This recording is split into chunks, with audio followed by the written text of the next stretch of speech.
We're still less than a month into Donald Trump's presidency, and he is struggling to find support from across the aisle. Here's some of what Nancy Pelosi said about President Trump on Wednesday afternoon. I have been questioning all along the president's relationship with Russia. It's extremely alarming, and it could undermine our national security. What on earth do the Russians have on Donald Trump? And she's not the only one criticizing the president's relationship with Russia. David French is a staff writer at the National Review and a senior fellow at the National Review Institute, and he joins me now via Skype. David, good to see you. Good to see you. Thanks for having me. So you wrote a piece this week called "Trump's Comment on American Killers Isn't as Bad as You Think. It's Worse." How were his comments worse? Yeah, you know, what made them worse than I think they were even being reported is, as you read the continuation of the exchange, you'll note that Bill O'Reilly gave him a chance to bail himself out. Basically, are you sure you meant what you just said? And he essentially said, well, yeah, we're killers. We went into Iraq. I was against the Iraq war from the very beginning. And that's just a stunning statement from the President of the United States. I mean, to compare essentially Russian military action, including the invasion and annexation of Crimea, the area bombings in Syria, the wide-scale human rights abuses, with an American military action in Iraq undertaken to enforce Gulf War ceasefire accords, to enforce Security Council resolutions, to remove a dictator from power when the Russian intervention in Syria was to keep a dictator in power.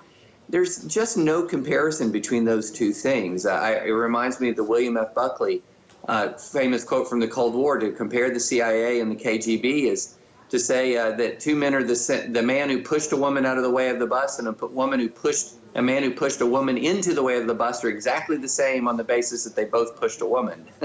Yeah. It was so surface, and it was so, I think, deeply disrespectful of the men and women in uniform.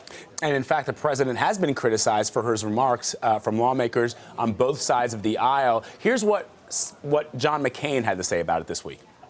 I repeat, there is no moral equivalent between that butcher and thug and KGB colonel and the United States of America. Given that fiery rhetoric from Senator McCain, do you think now, finally, President Trump will distance himself from Russia? I don't think he will. I hope he will. I don't predict that he will, because he's said this before. Back during the campaign, he said very similar language. So he has this odd fixation that when someone challenges him on Putin, when someone challenges him, for example, not just on Putin, but on authoritarian acts from other people who, you know, he's looking to maybe improve relations with, he'll kind of reflexively defend them. And in one way that he reflexively defends them is by disparaging the United States. It's a disturbing habit. It's one I hope that he breaks soon, but given that it's now stretches early into his presidency and from his campaign, I can't say that I'm optimistic about it. All right, here's something else. There are some who have criticized the Trump administration's raid in Yemen on al-Qaeda last month.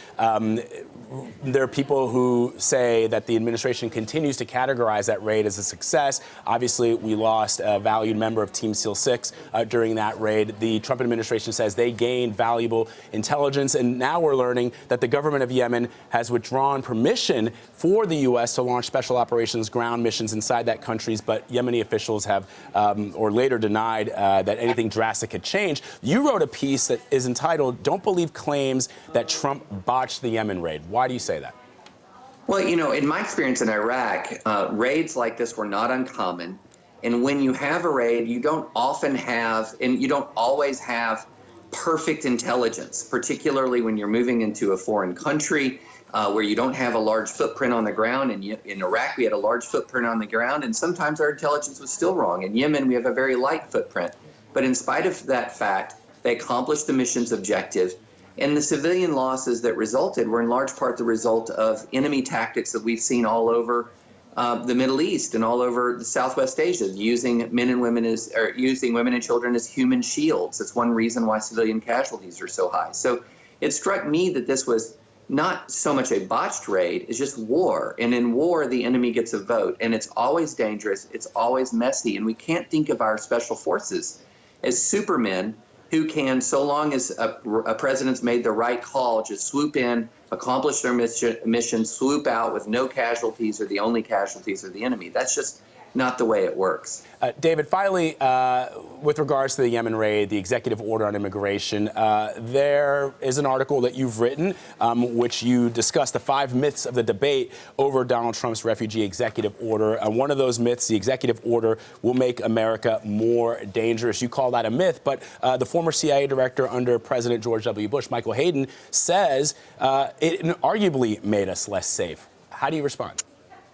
Well, I think you have to back up a little bit here, and you have to look that jihadist propaganda is always pointing at this or that American action or policy as outrageous. If it's not the executive order, it's a drone strike. If it's not a drone strike, it's a special forces raid in Syria. It's always something, and if there's not an immediate action in the war on terror to be upset or angry about, they'll reach all the way back into history. Bin Laden said that one of the reasons why he struck America on 9/11 was because of the Christian Spanish reconquest of Muslim Spain in 1492. We didn't have anything to do with that.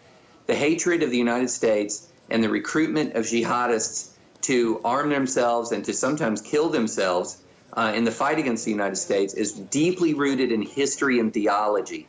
And any one airstrike or executive order or other action by an American president does not make a meaningful difference in that long-term theological and historically based recruitment effort against the U.S. And you actually have 5 myths of the debate over Trump's refugee executive order. It's online. I encourage our viewers to check it out on the National Review website.